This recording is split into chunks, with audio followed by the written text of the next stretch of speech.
Hello guys, இந்த வெயிலுக்கு ஏதமா மாம்பழ சீசனில் மாம்பழம் வச்சு ஒரு சிம்பிளான ஒரு ஐஸ்கிரீம் வீட்டில் இருக்க பொருளை வச்சு எப்படி பண்ணலான்னு பார்க்கலாம். அதுக்கு ஃபஸ்ட் நான் ஒரு அடிகனமான பாத்திரத்தில் 1 லிட்டர் பால் எடுத்துக்கிறேன். ஃபுல் ஃபேட் மில்க்கு தான் இது. இந்த ஆரஞ்சு கலர் பேக்கெட் கிடைக்கும் இல்லையா, அந்த பால் தான்.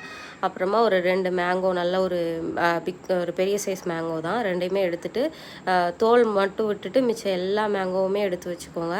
எல்லாத்தையும் யூஸ் பண்ணால் தான் ஐஸ்கிரீம் வந்து கூட கொஞ்சம் கிடைக்கும். அதுக்காக தான் ஃபுல் மேங்கோவையும் மிக்ஸி ஜாரில் போட்டுட்டு அதை அப்படியே ஃபுல்லாக நல்லா மேஷ் பண்ணி எடுத்துக்கோங்க. இது ஒரு 2 பல்ஸ் விட்டிங்கனாலே நல்லாவே அரைஞ்சிரும். அதுக்கப்புறமா இதை வந்து ஒரு ஜல்லடையில் போட்டு நல்லா வடித்து எடுத்துக்கோங்க.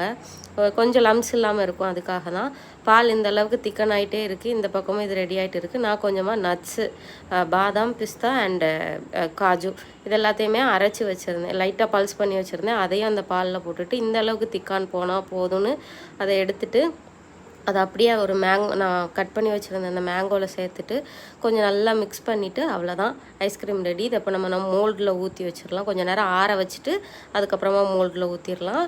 மோல்டில் ஊற்றிட்டு எல்லாத்தையுமே மூடி ஒரு 8 மணி நேரம் ஃப்ரீஸ் பண்ணி எடுத்துட்டா நம்மளோட ஐஸ்கிரீம் ரெடி.